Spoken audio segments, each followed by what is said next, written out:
While we try to be as helpful as possible, this podcast should not be considered as professional or financial advice.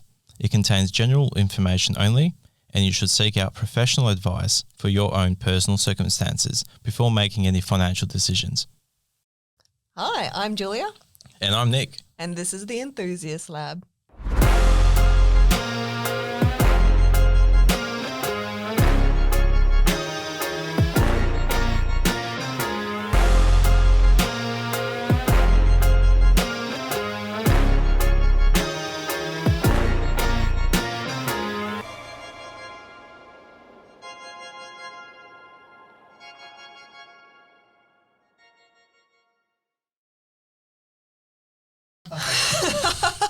So, episode 2.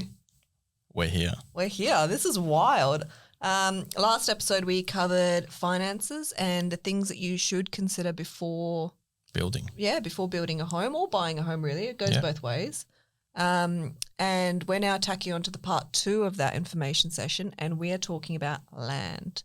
Everything we know about land. We're going to go to the itty-gritty stuff. You're going to be able to, hopefully from here, have a real good understanding of what actually is what it takes to really understand and get the right block that works within your budget and everything that it helps to shape for why your design has to be in a certain manner, why it has to look in a certain way in certain areas, and everything in between. So you can really get a good understanding on what everything is, like what's a private estate, what isn't, etc. So many different things that everyone's heard of things, but they haven't actually got the real info about what the fuck it actually means. And that's what this is all about. Yeah, okay. So let's start right down at the bare basics, right? So Hella basic, right at the beginning. So a person has come to you. They have assessed their finances. They've talked to a broker or their bank, whoever they've talked to, and they know that they can borrow. They are eligible to borrow X amount. So they've got a budget. They've got a budget. They've got their budget in mind. And now what are the things that we start considering? So the first topic I had here was your lifestyle and your living circumstances. Can you talk us through that part? All right, cool. So let's start with lifestyle. That's what that is coming to account about, are you a lot more family orientated? So do you need to be close to your parents, to your friends? Have you got a newborn and you want to be close to those parents so that, you might be able to get a couple of days extra free so they can go and actually take care of your kids. Those are things like, do you need, is it something very focused about schools and shit, have to be in a catchment area, is driving, like public transport or, needing to drive to work within a certain time distance. Do you have certain lifestyle, like your hobbies? Do you need to be near, the track? Are you into your cars or racing, speedway, drag racing or going out to like Wanneroo in Perth in WA, like going out for drifting and all that? Are you more of a beach style bloke or chick? Basically. Or female, excuse me. Yeah, okay, chill, relax. Forgot about the female population. Fuck off. It's more about like, what's your style? Some people like to be near the hills. Some people want more of that beach life, Some people want to be close to the city. They like going to the city or that's where their work is. So all these things need to be taken into account with what your lifestyle is about and making sure that that is actually one of the things that really come into play about what type of blocks you're going to be looking at and land and location.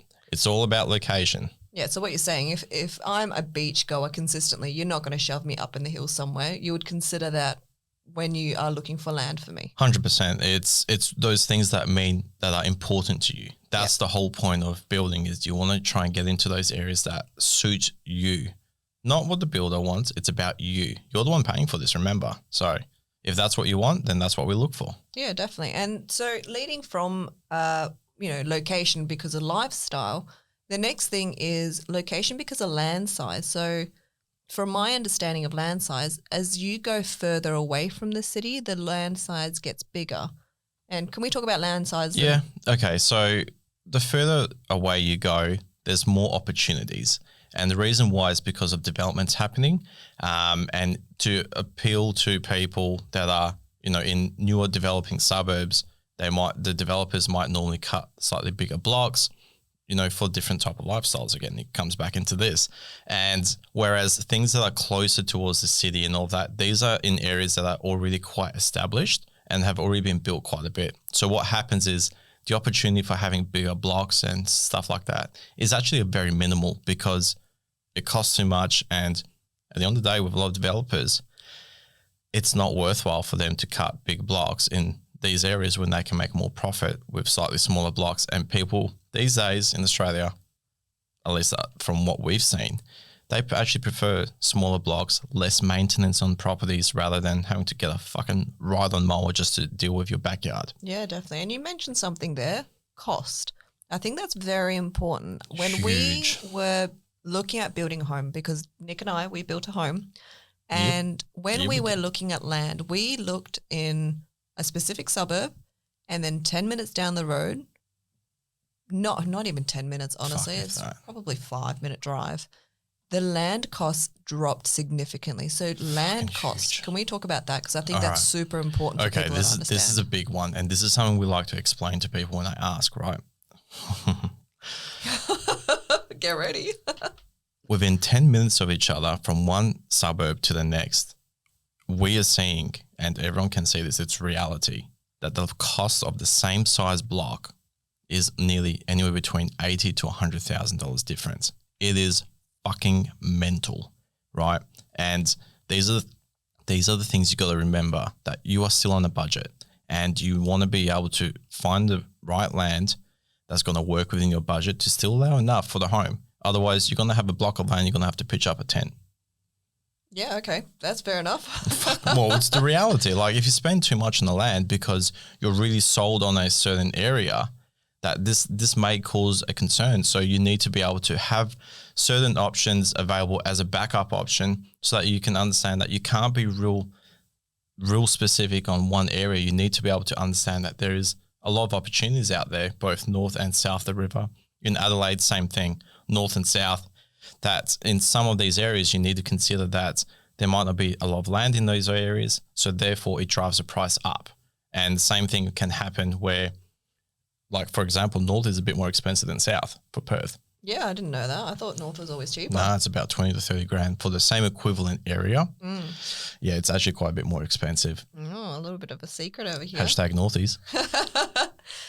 Okay, so I'm looking at a particular area, but there are a lot of like estates here. There's lots of names popping out at me. I know that there are lots of developers out there. So what I really want to talk about is developers. Who are they? What are they? Because this is the land where there's a lot of land available. Yeah, cool. So a developer is basically, it can be a corporation. It could be someone like an investor that's basically bought a shit ton of land and now they're going to subdivide it and create them to become for sale so then people can look at building on them. So these developers, they range. Some of the big ones that quite a few people do know, for example, is like you've got your Stockland, LWP, Cedar Woods, Pete, yes, Land for Sale, Terra Novus. These are some of the big ones, and some of them are actually national companies. So there's people all over Australia that have actually probably heard a few of these names. These guys, they come in and they buy a shit ton of land in certain areas. And then they actually start to create like master plan communities, right? Where the subdivision isn't just a couple blocks. It's they cut a big amount over it and they can have sometimes 5, 10, 20-year projects where they're going to put schools and shops and fucking parklands and everything. So it creates a full master plan community in these specific suburbs. And I have noticed there's a couple of suburbs that instantly come to mind, but there can be multiple developers in a suburb. It's 100%. Not one developer per suburb. Nah, fuck no. And that's the thing is, depending on who's selling land and who's picking up the contracts and shit. For example, let's just use Perth because it's a bit easier for me, right? In areas like Byford, there's like 7, 8 different developers with different estates in there, and they all have their pros and cons. Bullsbrook has the same. They have a couple. Brabham has a few. Especially when you start going into developed areas, you're going to see a shitload of them because some of them might only have 5 blocks available or 20 here and 10 here, depending on what's available. So at the end of the day, whoever can, they try and get a couple because there is some cash in that for in their eyes. Yeah, right. And each of these developers, you mentioned the word master plan. I don't think a lot of people understand what the word master plan means. Can we go more into depth about what a master plan is and master plan versus a stage plan? I think a lot of people get those confused as well. Okay, so stage one is actually part of your master plan. So what a master plan is like the overall vision of what a subdivision will be. So some of the bigger ones will spend millions upon millions of dollars in developing infrastructure. So things like I was mentioning before, your schools, parks, shopping centers, childcare facilities, all these type of things are taken into account when they're looking at the big grand vision, and then where they're going to start cutting and allocating blocks. And then what you just mentioned about stage plan, that comes into it next, where they release, I can't tell exactly because they're all different, but anywhere between 15 to 30 blocks in a stage. So it'll normally start stage one. Sometimes they do stage 1A, 1B, and then they can go all the way up to 20, 30. We've seen up to like 100, depending on how big these developments are and how many they're releasing per stage. And that's the slight difference of when you're looking at master plan communities, they normally are a bit more expensive because they're putting so much money into these areas, into the infrastructure. They need to be able to compensate some of that back. At the end of the day, no one's going to spend any money anywhere without knowing that they're going to get some money back.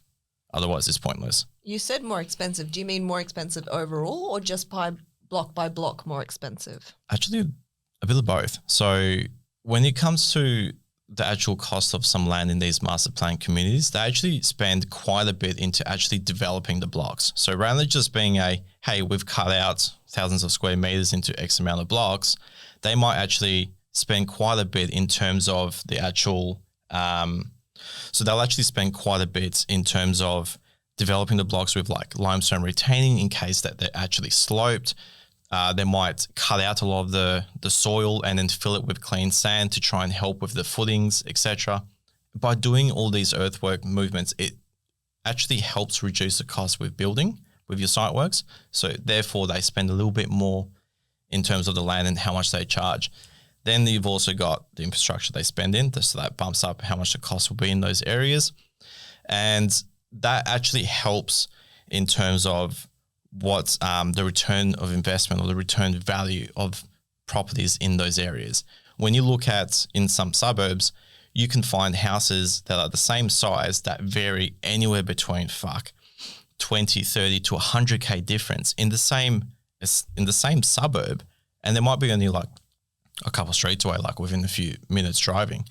And that's because one might be in a big estate that's had a lot of money and closer to infrastructure. So with a big master plan. Yeah, absolutely. With some of these bigger master plan communities, that is what you can expect. Yeah, okay. And you mentioned the word estate. Can you give me a bit more information about what is an estate? Cool. So estate's basically like a name that they put towards a project of a subdivision. So for example, like some of them that really come to mind are like Kingsford at Bullsbrook, Byford Glades, Whiteman Edge Estate in Brabham Estate. You've got Riverlea, was it Riverlea Gardens or something like that in South Australia? Mm-hmm. You've got Virginia Grove.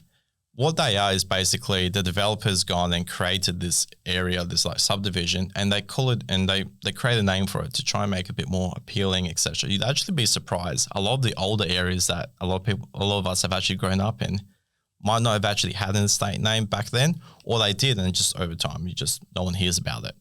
But it still falls under the same suburb, and it's just a stage. Like it's in terms of like the subdivision, that's what it's all about. They create a name and then they stick to it. That is what that project shall be called. Yeah, and I know a little bit about this, but I want to explain this more for our listeners. Yeah, in an estate, in a master plan, I hear a lot of words thrown around like design guidelines and restrictive covenants and shit.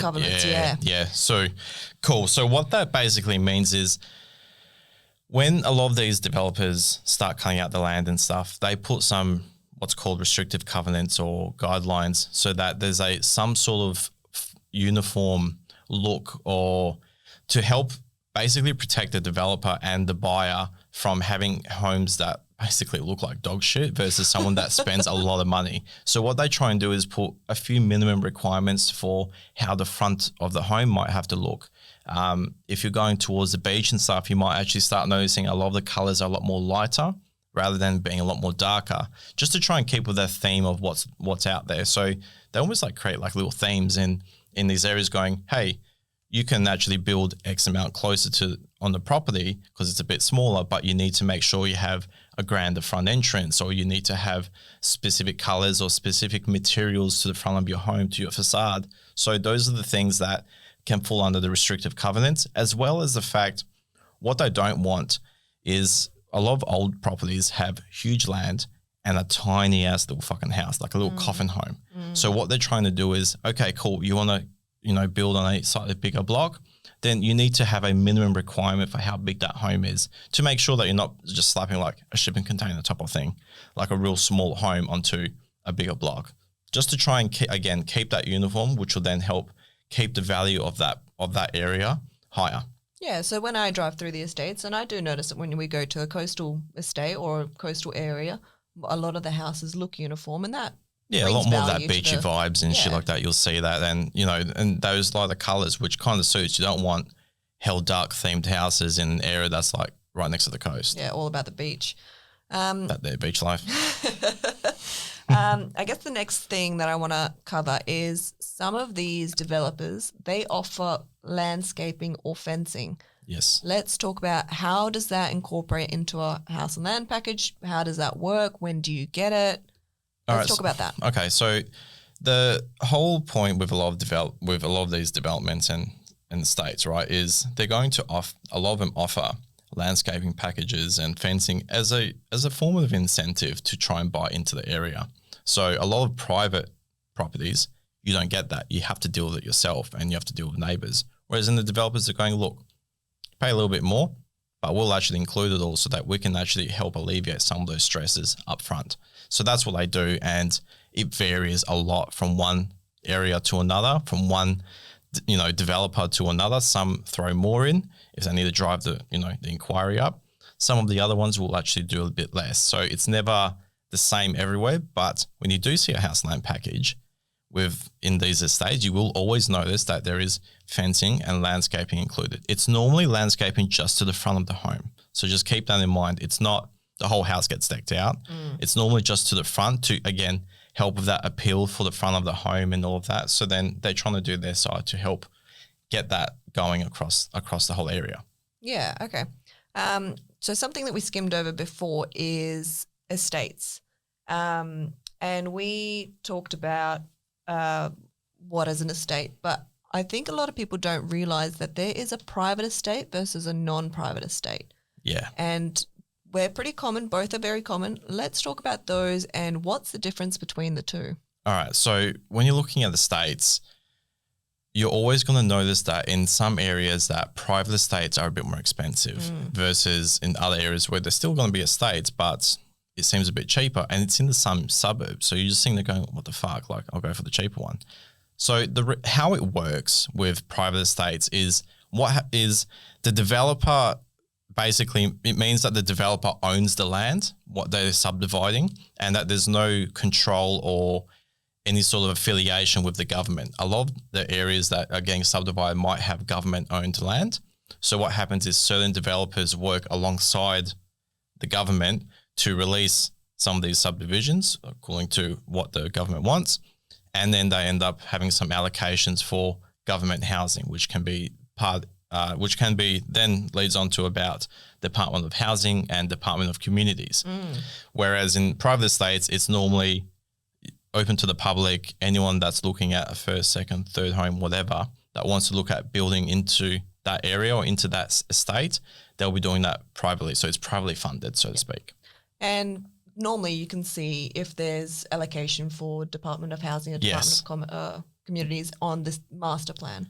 But master and stage as well. So you can actually So you can it's actually a bit harder to notice on department, like on the master plan, because it changes all the time. But what you can see is when you're looking at stage plans, you might have like I was saying, you might get 20 or 30 blocks cut out, and you'll see a few of them not actually show up on the price list. But when you look on the stage plan, it actually goes DOH or DOC, and like normally it's like a triangle with a little house on it. Yep. That could be all that they allocate. So those are the things you look for. that means that that area or that development isn't actually privately owned. It has a conjunction with the government. Okay, and I think there's a lot of misconception about these. Unless you work in the government, I don't think a lot of people know what that actually means, and it can be quite daunting assuming that you're going to have some unfavorables living next to you. Yeah.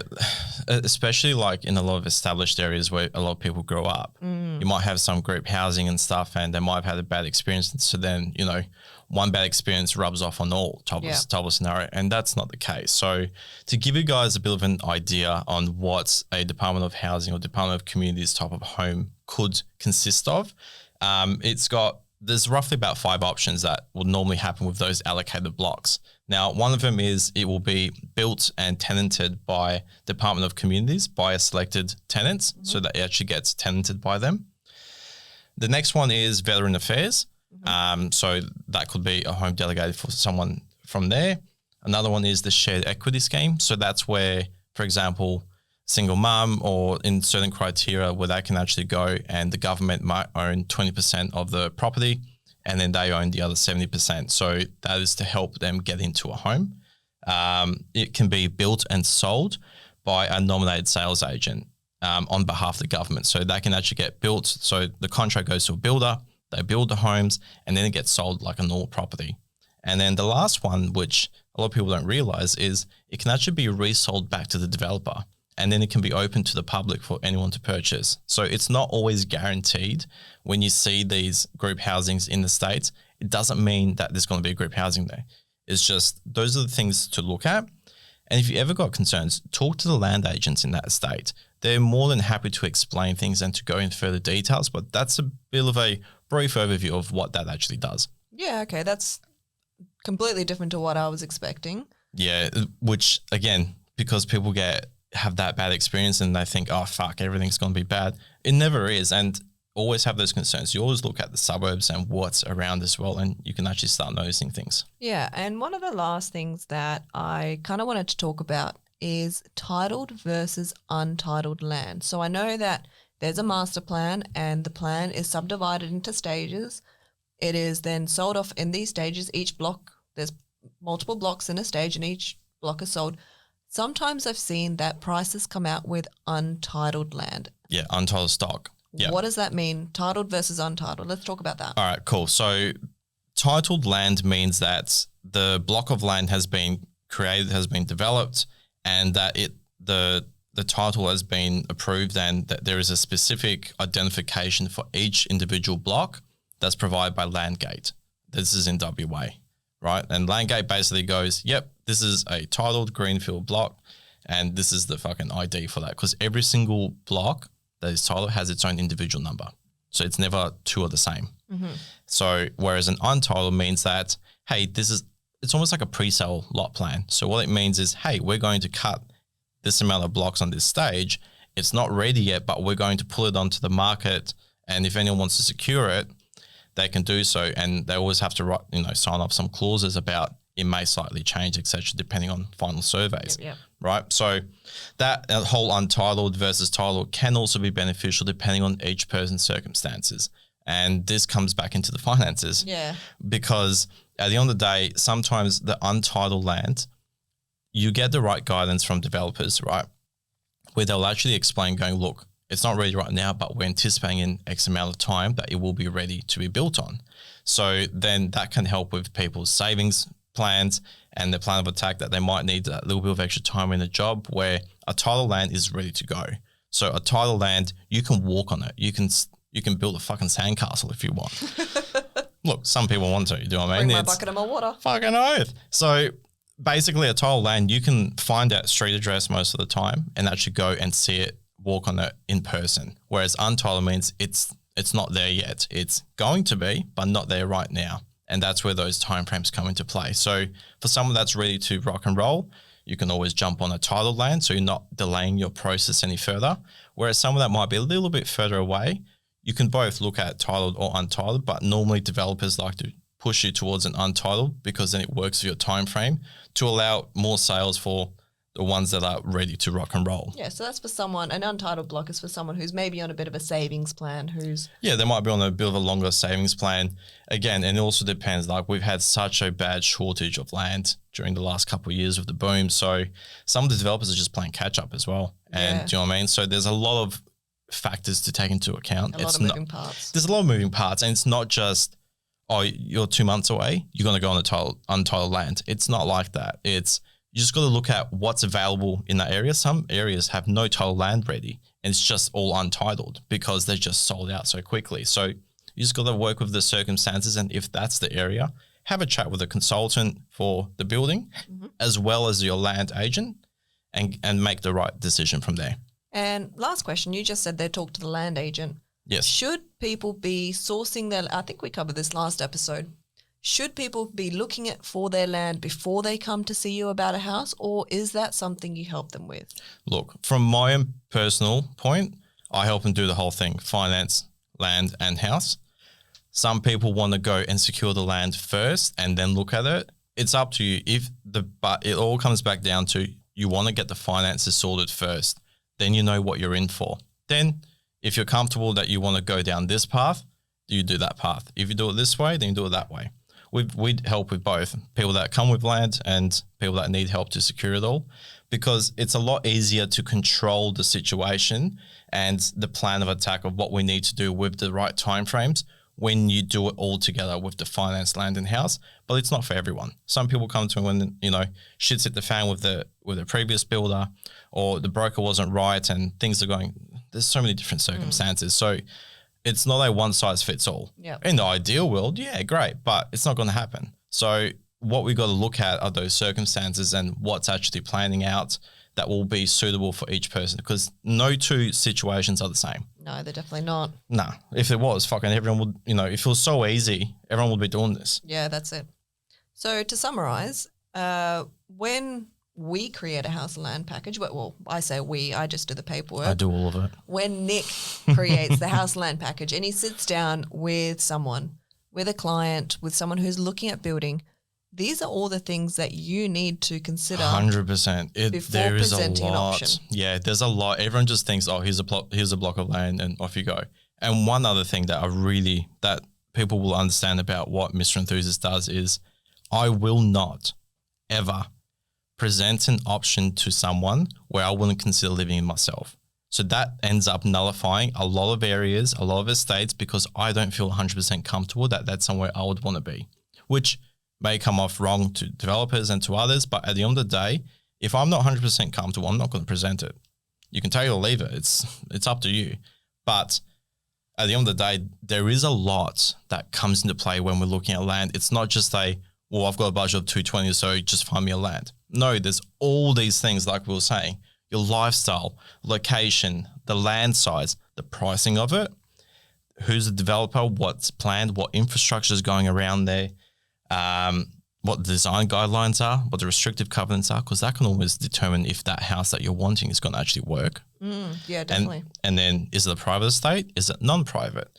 Is it titled? Is it untitled? All these things, there's so much, but hopefully people can actually understand that there's a lot that comes into it before you can just, here's a house land package. It's why with Mr. Enthusiast, we do not do a generic house land package and advertise on social media or anywhere, because no two persons' situations are the same. Same as the budget, same as your house preferences, lifestyle preferences and everything. That's why every single package you do is custom tailored for each person's individual needs. So at the end of the day, if you want a package, cool. Let's go through the process and really nut out exactly what the fuck's going on. Yeah, that sounds like a good plan to me. Well, I hope everyone's learnt some information about land. We've covered as much as what I can think about to cover about land. I think that's it for now. But guys, if you hear anything or you've got questions about anything, just send them through. Send any ideas or questions through, and we can always tack on to this or something, or do a little extra episode about it. Land 2.0. If you've learned something, then we've done our job. That is what this is all about. If there's one slither of this entire podcast that you can take away and go, holy shit, I didn't know this, and that's actually quite important, we've done a fucking job. That's it. Plug. Where can we find Mr. Enthusiast? Alrighty, so you can find us on Google, on our website, Facebook, Instagram, TikTok, YouTube, and now podcast. And our podcasting. Basically, look up anything to do with Mr. Enthusiast, Mr. Enthusiast New Homes by Nick, or the Enthusiast Lab, and you will find us. And at any point, please, guys, feel free to reach out. That's what we're all about here. We want to give as much info as possible. So if you've got questions, fucking fire away. That's it. And just remember, we're not here to fuck spiders. And cut. And cut. Hold on, I'm still recording.